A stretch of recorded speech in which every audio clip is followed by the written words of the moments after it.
Здравствуйте, дорогие зрители! Вы смотрите программу «Автопортрет» на телеканале «Манас». «Автопортрет» — это программа, в которой мы прорисовываем портрет жизни известных личностей, которые внесли вклад в общество. А ведущая программы я, Айназия Кусинакунова. Сегодня у нас в гостях потрясающая девушка, первый ТВ-стилист, имидж-консультант Зухра Табалдиева. Здравствуйте, Назик. Здравствуйте, Зухра. Всем привет. Спасибо большое за то, что вы согласились прийти к нам, и рада приветствовать вас сегодня здесь, в нашей студии. Сейчас, дорогие зрители, для вас будет небольшое видео ознакомление о нашей сегодняшней гости, а далее мы с вами продолжим наш эфир. Гости сегодняшней программы «Автопортрет» – яркая личность, первый ТВ-стилист и имидж-консультант Зухра Табалдиева. Зухра Табалдиева родилась в сентябре 1990 году в городе Бишкек. Она выросла в семье медиков и окончила стоматологическое отделение с красным дипломом. Путь у нее был очень тернистым, поскольку с медицинского она перешла в творчество и проявление себя, но в своем деле она отлично преуспевает, помогая другим девушкам найти свой стиль. Зухра очень творческая и разносторонняя девушка. Она не просто персональный стилист, но еще блогер, который транслирует свою семейную жизнь, делится своими мыслями и дает полезные советы. Зухра, как я и сказала, сегодня мы будем разговаривать о вас и, исходя из ваших ответов, будем прорисовывать ваш портрет. И вот сходу хотелось бы начать с такого вопроса. У вас очень красивое имя, Зухра, и сейчас, мне кажется, такое имя встретить очень, как сказать, редкое имя. И кто вас вообще так назвал? Родители. Они хотели так назвать свою дочку. И была у мамы сестренка, которую также звали. Вот. Не могу сказать, что меня назвали в честь нее, но им откликалось это имя. И вот вы как сказали, у мамы была сестра, да? А вот если погрузиться в ваше детство, у вас есть родные братья или сестры? У меня есть одна родная сестра, у меня есть двоюродный брат, с которым мы очень тесно росли. Вот, но из родных у меня только одна сестра. Можете ли вы как бы вспоминать, да? Может быть, у вас есть какое-то яркое воспоминание, связанное вот с детством, как говорится, может быть, вы дрались за одежду, я не знаю, или что-то такое. Можете рассказать, пожалуйста? Я была младшей, поэтому я, наверное, мне кажется, я всегда уступала. Ей, наверное, кажется, что я никогда не уступала. Вот, но в целом мы росли дружно, но у нас были разные интересы. Несмотря на то, что у нас небольшая разница в возрасте, интересы у нас всегда были разные. И как-то связывало нас, наверное, что мы из одной семьи. Это нас связывало, да, больше всего. Родная кровь, так сказать. Да, Раз уж мы начали о детстве, хотелось бы погрузиться тоже так же в ваше детство. И расскажите, пожалуйста, какая она была, маленькая Зухра? Она была очень творческая, очень была театральная, классная. И меня все время носили на руках. Я говорю, благодарна отцу, деду за то, что они носили меня на руках. И вот это вот ощущение, что мужчина должен заботиться о женщине, было подарено мне с детства. Можете ли вы рассказать еще вот о школьных годах? Как прошли ваши школьные годы?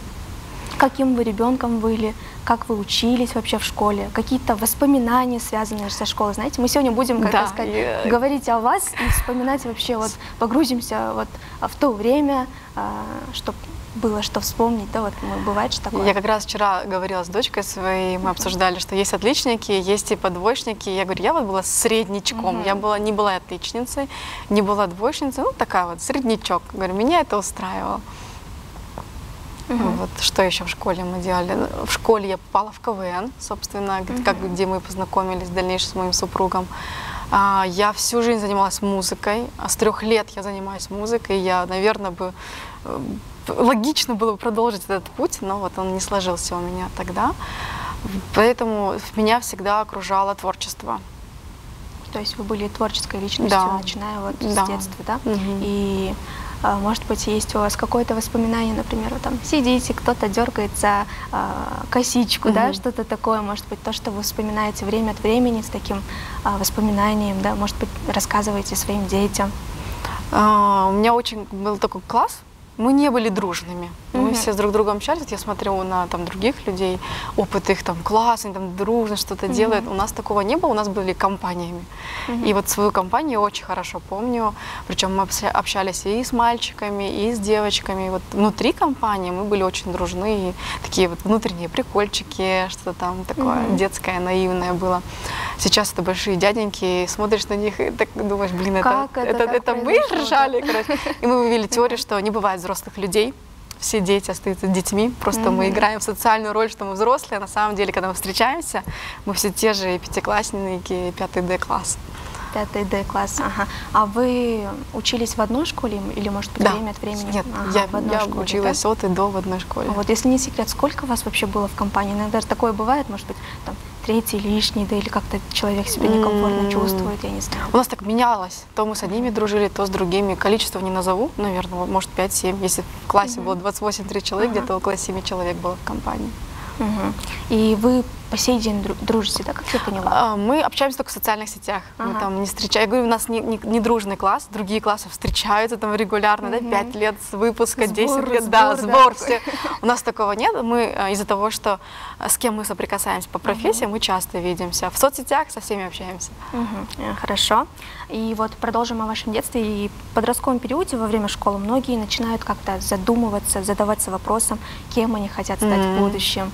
И расскажите, пожалуйста, о чем вы вообще мечтали и кем вы хотели стать? Я придумала в детстве, что я буду стоматологом. Мои родители за это зацепились, и когда я уже в подростковом периоде, после КВН, после творчества, понимала, что я не очень-то хочу в медицину уходить, что меня больше тянет творчество, меня остановили тем, что нет, ты же все-таки вот хотела.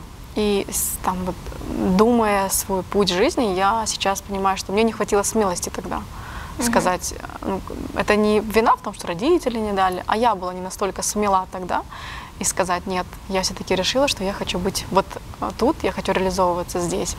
Думаю, если бы я четко сказала свою позицию, родители бы меня поддержали. А так из-за того, что я сама была, непонятно, да, нет, страшно, может потому быть, что никого нет. Я там думала быть дизайнером или думала быть композитором. У нас в сфере деятельности никого, как бы ближайших знакомых таких не было. Я сама побоялась и не настояла на этом. Поэтому... Вот давайте поговорим, то, что вы вот так думали. Вы родились в сентябре, да? Да. Это конец сентября или, может быть, это прям начало? Хорошая середина сентября. Хорошая середина. Это получается, кто вы по знаку зодиака? По знаку зодиака Весы, но на нашу жизнь влияет не основной, не солнечный знак, а вся совокупность этих зодиаков, которые там разыгрываются. Просто поскольку вы сказали Весы, я тоже так думаю, у меня тоже такое бывает. Да, когда задумываешься, думаешь. Но если я решу что-то, то я иду. Типа, если я решила, что да, все, у меня там уже... Когда 100% вы знаете. Я решила, я иду туда, у меня уже нет сомнений. Давайте проясним то, что вы, получается, все-таки пошли в стоматологическое, да? Да. Вы закончили. Закончила, я даже поработала. Да. Я даже поработала стоматологом. И я благодарна своему супругу, что он сказал, не парься, уходи, занимайся творчеством, я тебе все там обеспечу. Я смогла отключить функцию финансирования своей жизни и уйти в творчество.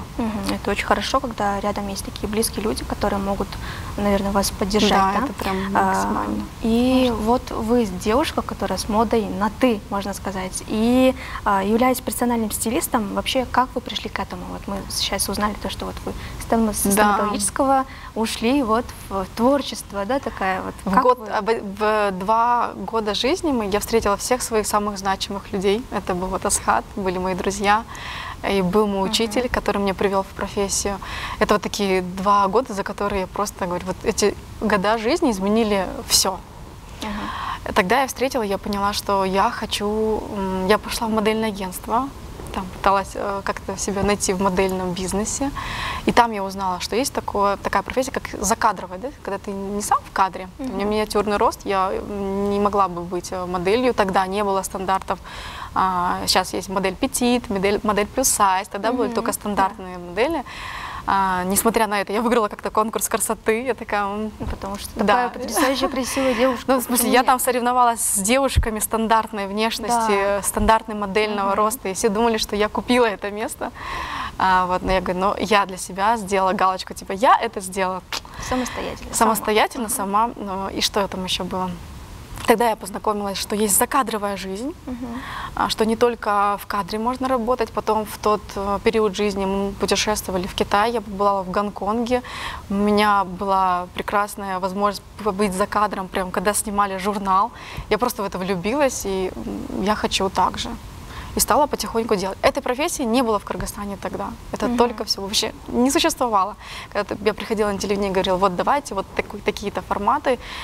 Для всех это было что-то, что это? Для обычных людей это было тогда вообще непонятно.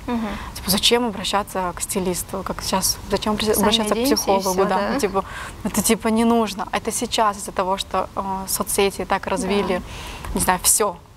Люди стали понимать, оказывается, это здорово может помогать. И первые клиенты, как вы вообще находили, вот, получается, первых клиентов, поскольку людям, наверное, было страшно обращаться к кому-то, они думали, может, ну, я лучше знаю, да, что мне подходит.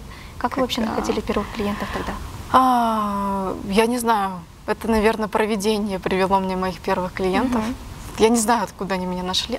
Подождите, они нашли меня с телевидения. Я тогда начинала работать, вот так тоже приходила на лайв-шоу и рассказывала про моду, про тренды. Вот оттуда меня нашли. Еще тогда были рабочие телефоны. Вот как-то там меня нашли мой контакт, и вот так вот началось это все, да. Это тогда не Инстаграм, да? Это был вообще, нет, не было никакого Инстаграма. Не существовало тогда такой категории, как развиваться в Инстаграме. И вот, подбирая вещи своим клиентам, вот чаще всего с какими трудностями вы сталкиваетесь? Я ни с какими. Клиенты сталкиваются. Вот с какими? Ну, типа, девушка должна с чем-то столкнуться, чтобы прийти часто, а ко мне конкретно приходят. Наверное, как бы разные стилисты, разное позиционирование, и к ним приходят определенные категории людей. Так как я позиционирую себя как там семейная жизнь, там многие люди ко мне приходят именно благодаря этому. Они приходят и вдохновлены красотой, что жизнь, оказывается, семейная, может быть другая. И там даже больше запрос не про одежду, а про то, а как это сделать вот в совокупности все. И часто люди приходят на кризисные ситуации в жизни. Для женщины может быть кризисная ситуация, выход с декретного отпуска, когда долго сидела дома, или это развод. Вот ко мне приходят именно на кризисных моментах, и когда я с ними прорабатываю, потом они пропадают и звонят там, через 1,5-2 года, говорят, Зухра, вы мне изменили жизнь. Я понимаю, что это не про одежду, а что это про такую долгоиграющую внутреннюю изменение. Говорит, вы запустили во мне процесс перемен. И я в целом, когда начинала работать, я поняла, что важно не одежда, важно, что там у тебя внутри, что ты транслируешь этому миру. Типа, это важнее, чем переодеть человека. Очень хорошо вы так сказали. И еще такой вопрос, вот являясь стилистом, да, вам никогда не хотелось открыть свой магазин и с какими-нибудь вашими дизайнерскими, может быть, вещами? У меня же был опыт. Я была дизайнером, опыт, да? У меня были мои вещи, вот сейчас, те вещи, которые я создала тогда, это сколько лет тому было назад, они актуальны сейчас до сих пор. Но тогда я поняла, что я туда очень много вкладывала финансов, очень много тратила туда ресурсов, и я не видела фидбэк. Я была тогда молодой мамой, у меня была маленькая дочка. Я поняла, что я как бы лучше потрачу время на нее, чем в неизвестно куда. Тогда меня не интересовал бизнес, не интересовала эта структура. Это первое. Второй момент. Я тогда поняла, что каждый должен заниматься своим делом. Я не бизнесмен. И все люди, да, стремятся открыть свое дело. И сколько людей потом страдает семейная жизнь, там, дети без них растут, дети занимаются непонятно чем. Просто потому, что человек пошел не туда. Выбрал путь денег, например, но забыл другие сферы деятельности. Я пробовала, я поняла, что я не про бизнес, но я классный работник. Мне могут дать задания сверху, и я их выполняю. Я говорю, тогда зачем мне туда стремиться? Типа, я могу работать здесь. Я логист. Я поняла, что я логик, и вот моя структура — это вот выдвигать. Что, куда, зачем, почему. И второй момент, и третий, да, уже момент, почему я не про бизнес, про одежду. Бизнес одежды, он на массовость, он на покупку. Его цель — продать всем. А моя работа как стилиста — это не купить все подряд. Я учу девушек, не надо покупать все, надо быть экологичнее, надо быть более обдуманной. Как бы в бизнесе я бы прогорела. Ну, типа, я бы девушке говорю, да зачем тебе эти брюки? У тебя же уже есть, не надо. Вот, поэтому... Вы думаете больше о них, наверное, Я больше думаю о качестве жизни девушки, чем, типа, о своем доходе. Поэтому я не бизнесмен. Это, наверное, очень классное качество. И вы сказали вот то, что, как сказать, подбираем вещи. Мне хочется спросить такой вопрос. Кто вообще определяет сверху, да, можно, грубо говоря, так сказать? Моду? Моду, да. Ну, это же грубо бизнес. говоря. Это же бизнес, это же маркетинг. У каждого, даже вот мы, если возьмем цвета Pantone, по факту это один и тот же цвет, который чуть-чуть теплее, чуть-чуть холоднее. Но по факту та же красная вещь, которая сейчас, например, был красный, сейчас будет бургундия. Это чуть-чуть темнее красный. Но по это факту, мода стала, да, но по факту, если ты ведешь это в гардероб красный, это тебе не как бы этот дюз, миллиметр цвета тебе никак не сыграет в образе. Это будет так же смотреться, как это бы смотрелось чисто красным, например. Но задача людей продавать одежду. Задача людей делать бизнес. Поэтому я всегда говорю клиентам, будьте экологичнее. Типа, не ведитесь на маркетинговые ходы, думайте, зачем это вам, куда вы это внедряете. Гардероб должен быть многофункциональным. Он должен все ваши роли покрывать. Типа, одно платье может покрыть все. И на свидание могу сходить, и на сюда прийти, там, не знаю, к детям, с детьми прогуляться. Оно должно покрыть вам все. Вот это хорошая покупка. Типа, как покупка, которую вы купили и только можете носить, грубо говоря, на работу, и все. Даже с подружками тяжело выйти. Это покупка, сделанная, я считаю, что финансы потрачены чересчур как бы много, да, сверх нормы. То есть, как мы узнали, вы не всегда согласны, да, с тем, что сверху в мире моды задают какую-то вот моду. Но она же не всем идет, да. Не всем идет, конечно. поэтому вы не советуете. Вы не говорите, это модно сейчас, носите Нет. это. Да? Нет. Это очень хорошо. И вот вообще до моды мы доходим, я вывела, я уже 13 лет этим занимаюсь, у меня есть моя система, про которую я рекомендую людям проходить. Мода начинается где-то на 4-5 этапе. До этого тебе необходимо построить хорошую базу. Будь у тебя база, ты можешь и красный цвет внести, и там то, что сейчас в тренде жемчуг вошел. Ты можешь это добавлять, но твой базовый гардероб при этом функционирует. Просто убери красный, добавь зеленый. Пришел в моду там желтый, добавила желтый. А база у тебя та же самая. Но базу тоже нужно обновлять. Когда ко мне приходит клиент, говорит, я 15 лет не меняю одежду, вообще такая умничка. Я говорю, ну они уже у вас вышли из моды. Как только что-то выходит из моды, вы становитесь старше. Вы становитесь неактуальнее, как бы не думаю, какая-то женщина сидит и думает, что я так хочу выглядеть. Поэтому база в среднем работает 5 лет. И вот лично для вас какие вещи в гардеробе должны быть у каждого человека? Вот сказали, база есть какая-то определенная, может быть, у вас есть что-то определенное, то, что должно быть вот у всех. Зависит от вида деятельности, зависит от того, какой образ жизни ведет женщина, не знаю, там светская тусовщица она или мать 3 детей, 2 разные вещи. Это всегда должно быть, это брюки, как я называю, поясные изделия, это брюки, это юбка, это плечевых изделий должно быть больше, чтобы у нас было больше комбинаторика.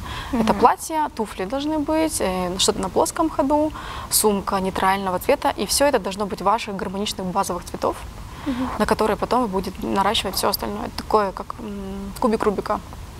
Сначала строишь фундамент, потом вот у тебя есть, он красивый такой, белый тут, красный здесь, потом ты захотела и разломала. Но ты знаешь, как собрать обратно. Очень хорошо сказано. И вот от себя лично хотелось бы спросить, вот какую роль играют цвета в создании образа, потому что в последнее время я заметила, что меня очень сильно тянет на цвет фуксия. Это правильно я говорю, да? Правильно. Фуксия. Вот, есть ли у этого какое-нибудь, может быть, объяснение с психологической точки зрения, может быть, или вот чего-то яркого мне хочется. Например, зимой, что для меня не свойственно, я купила красный шарф. Вот честное слово. Просто тренд пошел, да, тренд. Это, да. Наверное, это все-таки социальные сети или как-то на меня повлияли, или как? Вот почему цвет фуксия? Красный это ладно. Вот. А почему цвет фуксия? Ну, это, наверное, ваши уже внутренние какие-то там... Что это значит фуксия? Это исходит из красного, из розового. Это красно-розовый, это всегда про любовь. И это еще про динамику, про желание идти вперед. Я не знаю, что там у вас внутри происходит. Может, это любовь новая, может быть, это готовность к новой любви, может быть, наоборот, это рост в карьере. Потому что красное — это про динамику действий. Спасибо большое. Вы меня так прям вдохновили, да, такая, если можно так сказать. И такой вопрос, когда много работаешь с людьми и всегда находишься как бы в социуме, да, много взаимодействуешь с людьми, то все-таки бывает такое, что морально человек устает. Да, это Если нормально. вы вот устаете или у вас такие ситуации тоже вот бывают, как вы вообще выходите из этого состояния? Мне нужна тишина. Ну, как бы я весь мой путь изучала, что для меня есть хорошо. Я поняла, что для меня, для восстановления нужно 2 дня, типа, если какая-то была стрессовая ситуация, 2 дня, и это должна быть тишина и покой. Типа, я наполняюсь в тишине. И классно, когда каждая девушка ищет, что для нее забота о себе. Это то, что тоже я транслирую. Потому что часто мы смотрим журналы или там смотрим соцсети, наполни ванну, полежи в ванне, почитай книжку, вот это наполняет. Ну, нифига подобного. У каждого оно свое. И круто, когда девушка учится не шаблонами действовать, а понимать, что для нее классно. Ну, кто-то, например, любит природу, да? Все же говорят, Да. выйди на природу. Я поняла, что я не Подыши, люблю да, природу. там, Я да, люблю пойти в музей. успокойся. Типа для меня отдых — это в музее, созерцание красоты, картин, я ухожу в глубину даль. Вот. А для кого-то природа. Но если бы я думала, что природа, я бы ехала на природу, мучилась бы там и страдала, и нифига бы не наполнялась. Поэтому очень важно человеку быть честным с собой. Что для тебя хорошо, конкретно для тебя. И не следовать за советом, который остальные дают, да? Да, вы совершенно точно сказали, потому что, вот, например, для меня тоже так, да? Например, природа для меня вот спокойствие, потому что смотреть так на небо или что-то такое. Например, для кого-то это может быть, наверное, какие-то шумные вечеринки, да, Да. что-то такое. Может быть, да. Совершенно точно вы сказали. И вот в ваших социальных сетях можно наблюдать, что вы очень разносторонняя девушка. И какие у вас есть еще хобби, помимо тех, которые вот мы сейчас знаем? Все, что я делаю, все, что можно сделать руками. Это, например? Я очень увлекающаяся личность, не знаю, там могла по дереву выжигать. Ну, все, что связано с творчеством, все, что мне попадалось и было интересно, я делала. Не знаю, там, у меня есть образование по войлоку. Я там художник по войлоку. Я так это не особо не транслирую. Занималась всем вот нашим национальным прикладным творчеством. Там чаи, работа с чаем, работа с войлоком. Что мы еще? Гобелены я плела. У меня там дома все, что есть дома, из картины, это мои. Я хочу сама украсить дом. Поэтому, не знаю, всем, чем можно, всем позанималась. Ну, с творчеством связано. С творчеством. Вы, когда отдыхаете, тоже, наверное, да, занимаетесь этим? Или вот, когда вы Нет. отдыхаете, Это для меня вам процесс просто работы. покой? Да. Все, я вас поняла. И вот стоит взять во внимание, что вы счастливая жена и, конечно, мама, как мы знаем. Если вернуться вот в первые годы семейной жизни, с какими трудностями вы вообще сталкивались в семейной жизни? Вот перейдем к этому. Так, ну у нас в первой семейной жизни, когда он очень активно был в КВНе, моя жизнь прошла, я говорю, я со свекровью жила, не с мужем. С трудностями мы, не могу сказать, что сталкивались прям вот сразу. Наверное, мы поняли, как говорим, сняли маски, когда ты уже понимаешь, что, блин, оказывается, она все-таки такая, оказывается, он все-таки такой. И мы начинали заново с собой знакомиться, заново принимать что-то. И был такой момент, как раз, у меня было, вообще я всегда говорю, не заводите сразу детей, потому что поживитесь друг с другом, вы начинаете узнавать друг друга по-другому, начинаются выходить сюрпризы в виде родственников. Готовы ли вы с этим справляться? Типа, когда вы вдвоем, вы разошлись и пошли дальше жить своей жизнью. Но если у вас есть ребенок, вы уже не можете так легко прекратить эти отношения. По-любому вы вынуждены будете что-то делать с этим. Как бы будет уже 3 несчастных человека, да, было бы только 2 счастливых. Вот, поэтому, да, у нас был такой период, когда мы сели и подумали, а мы вообще готовы продолжать, потому что парадигма мышления менялась. Ну, вот так. Первое время, это какой примерно период вот у людей бывает? У молодоженов, Это первые может 3 быть? года. Первые 3 года. Поняла вас. И, как я ранее сказала, у вас есть 2 детей, это сын и дочка. Вот. И как вы считаете, какие качества они переняли у вас с вашим супругом? И кто вообще больше на кого похож? Расскажите, пожалуйста, об этом подробнее. Внешне они все похожи на маму Асхата, на Асхата. Вообще, моих нету там генов. Что еще? Они очень позитивны, у них очень развито чувство юмора, это тоже у них от папы. Наверное, я им подарила любовь к учебе. Потому что я любила с ними заниматься, мы с детства с ними занимались, и вот у них есть усидчивость. Вот такие вот образовательные моменты — это от меня. Все, что покайфовать, подурачиться — это от папы. Вот, поэтому мы так сбалансировали друг друга. И тусовка есть, и учеба есть. Мне кажется, у детей классный баланс. Это самое, да, важное. И чем вы вообще занимаетесь в свободное время с детьми чаще всего? С детьми мы читаем много. Раньше мы очень много занимались творчеством, сейчас поменьше. Вот в основном читаем. У нас уже вошли дети в такой возраст настольных игр. У нас появились настольные игры. Не знаю, гуляем, смотрим, общаемся. Ну, все, что можно, это делаем. Главное, когда я с ними, я стараюсь убрать всю работу. И когда у меня начался второй виток в работе, я села с детьми, и первым делом, что я села, поговорила с мужем: ты готов к тому, что я буду также, ну, потому что социальная сеть — это когда ты 24/7 там. Занят. Да, мы обговорили с мужем, обговорили мои планы, а потом я села с детьми. Я посадила своих детей, которым там 8-5, тут даже с детьми не разговаривают в этом возрасте. Я говорю, я хочу вновь пойти в карьеру. Это значит, что я буду вот это и вот это. Я немножко отниму время у вас вот тут.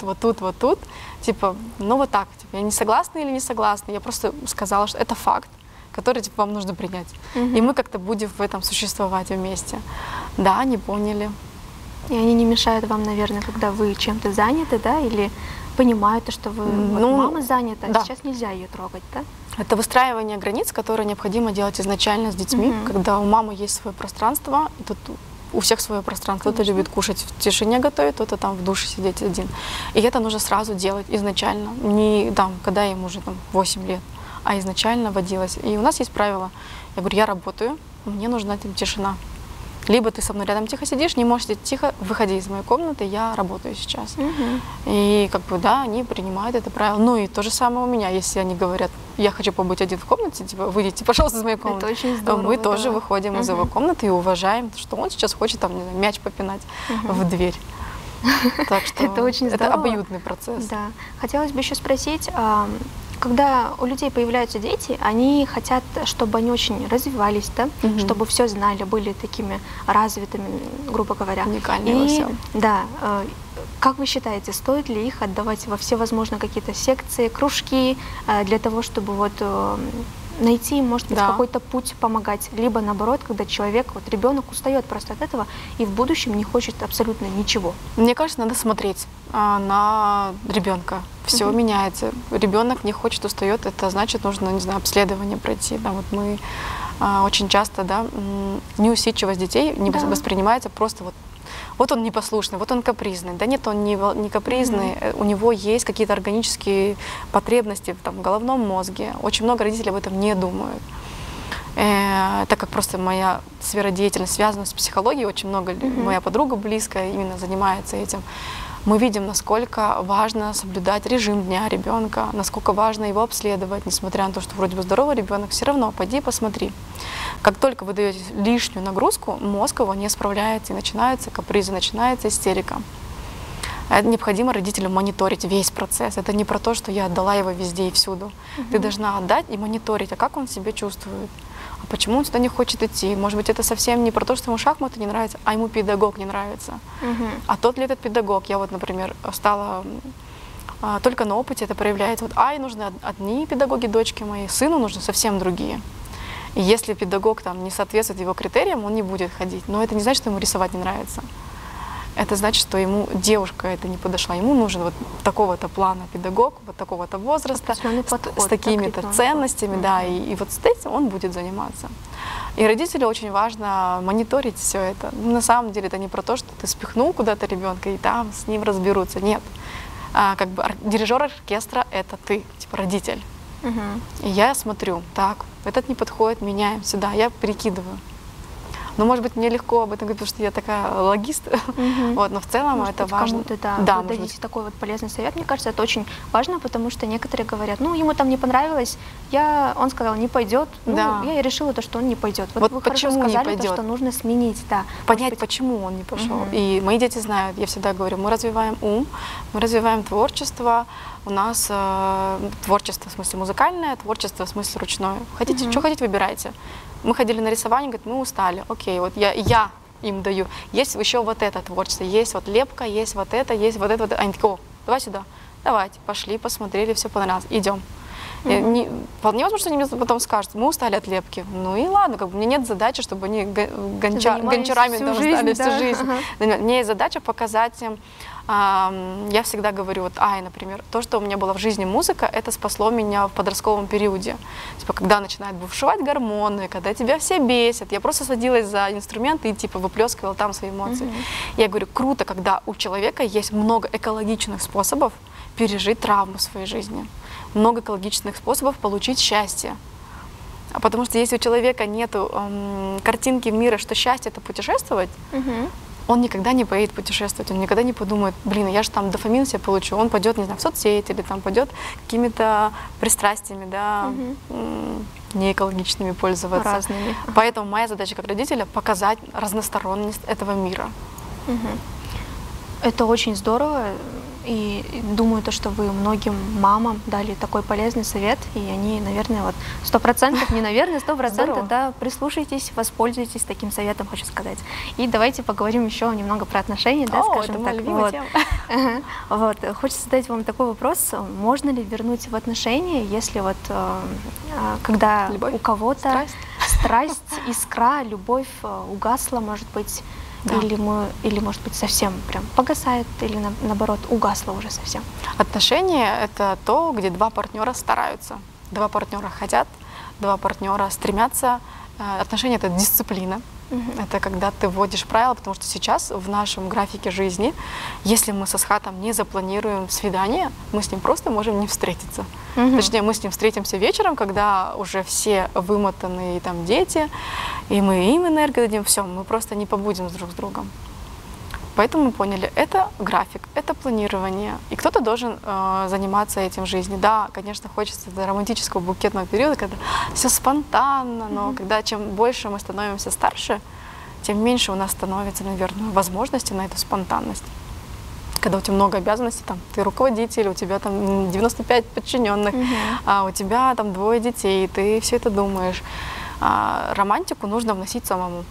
Если хотят оба партнера, если типа один партнер угас, и ему уже все равно, у него там уже прекрасная жизнь на стороне, ну как бы, не знаю, есть ли смысл это возвращать. Многие держатся из-за страхов. Из-за страхов, из-за того, что скажут люди, что будет, если да, этого что скажут дети, будет, да. Очень, потому что мы часто входим в отношения, да, в нашей азиатской культуре, на самом деле несозревшем возрасте, и чаще всего это такие тревожные привязанности, когда ты типа с родительского дома ушла к мужу, и по факту ты просто и функцию родителей переложила на этого супруга. Ты не расклеила, что типа это не папа, это не мама, это не родитель. Ты все еще ребенок, типа, в этих отношениях. Конечно, когда там, этот родитель хочет от тебя уйти, ты просто в панике. Поэтому очень важно развиваться психологически внутри партнером тоже. Очень хорошо сказали. И вот многие твердят, что люди не меняются. Есть такое. Вот если партнер не хочет ради тебя идти на какой-то компромисс, скажем так, и другого это как-то не устраивает, есть ли смысл вот как-то это продолжать? Или получится ли вообще из этого союза, когда у двух людей очень сложный характер, какой-то гармоничный, счастливый какой-нибудь союз? Наверное, да, они же как-то полюбили друг друга. Ну и вообще, если мы говорили про звезды, то что мы не встречаемся просто так. Если вы создали семью, это для чего-то было нужно. И нужно это всегда для хорошего. Каждый должен, даже если вы развелись, каждый должен вынести лучшее оттуда. Вы типа должны были в этих отношениях вырасти. Потом, что еще там? Была мысль, я ее потеряла. Давайте продолжим, тогда я еще спрошу. Получается, если люди изначально полюбили друг друга, но потом, вот как мы сказали, да, эта любовь угасла, она совсем ушла, может быть, один человек не хочет абсолютно ничего делать, да, скажем так. Там вообще была любовь. Видите, люди же строят на разных позывах отношения. Для кого-то это была страсть, и он думал, что это любовь. Кто-то убегал из родительского дома и думал, что это любовь. Как бы на самом деле построение семейных отношений настолько много. И когда ты потом построил семью, у вас уже быт, у вас уже дети, начинается там примерно 30 лет человеку, начинаются кризисы, и он вдруг понимает, что я, оказывается, не хотел никогда там с ней быть. Я построил этот брак из-за того-то, того-то, того-то. И круто, когда два партнера уже типа садятся, вот такие взрослые, и обсуждают типа этот момент. И говорят, оказывается, я вот это вот. И они либо меняют структуру отношений, приходят к каким-то взаимоотношениям, которые, может быть, не норма в обществе, но норма для них, либо они расходятся. А вот если, допустим, они разошлись, кто-то один, да, был как бы инициатором данного расставания, они разошлись, и кто-то говорит, а я жалею, вот, я хотел бы вернуться. Оказывается, это не так, это, кажется, любовь и тому подобное. Какой вы вообще совет дадите людям? Это уже игра двух партнеров, это как бы каждый выбирает сам, что для него норма, что нет. Не знаю. Кто-то считает, что 2 раза в одну реку не войти. А как вы считаете? Я считаю, я бы смотрела на причину. Какая была причина? Насколько эта причина была показательна, что это стоп. Или эта причина была, давай там отдохнем, передохнем, попробуем там что-то другое. Ну окей, может быть. Не знаю. Нужно смотреть по ситуации. Надо смотреть по причине. И какая была причина. Даже у измены же могут быть разные причины. Почему-то же люди продолжают отношения, кому-то удается продолжить отношения после этого. Мне кажется, там важна сама причина. Почему это произошло? Осознание. И вот напоследок хотелось бы спросить у вас, что для вас вообще любовь? Для меня любовь — это уважение. Причем уважение это не только между партнерами. Любовь, когда тебе интересен твой близкий, когда ты знаешь, вот тоже с детьми все время обсуждаем разные темы. Любовь, близкий человек — это тот, которого ты знаешь, о чем он мечтал, и о чем он мечтает. Ты знаешь его настоящую жизнь. А как это возможно сделать? Это возможно сделать только беседами. Когда ты искренне спрашиваешь, а что ты думаешь, а куда ты идешь. Вот, поэтому мы провели с детьми социальный эксперимент. Я говорю, давайте позвоним моим родителям и зададим им 3 вопроса про будущее, про прошлое, настоящее. Вот с прошлым они прекрасно справились. Это замечательно. И у меня есть такая рубрика, напоследок хотелось бы с вами поиграть, называется «То или это». То есть я что-то называю, чай или кофе, вы быстро что-то выбираете. Давайте поиграем. Фильм или сериал? Фильм. Ресторан или домашняя еда? Домашняя. Путешествие в будущее или в прошлое? Никуда, здесь. Рассвет или закат? Рассвет. Бесплатная еда или бесплатная одежда? Ни то, ни другое. Брюки или юбки? Брюки. Читать мысли или уметь телепортироваться? О, телепортироваться. И, наконец-то, любить или быть любимым? Быть любимой. Для меня это важнее. Хорошо, я вас поняла. Спасибо большое вам за то, что вы сегодня пришли. И спасибо за такое интересное интервью. Благодарю Назика за приглашение, за то, что у меня есть возможность поделиться своими мыслями. Я думаю, что кому-то они будут полезны. Спасибо большое. На этом наш эфир подошел к концу. Сегодня в гостях была имидж-консультант Зухрата Балдиева, а ведущая программы «Автопортрет» я, Айназик Усинакунова.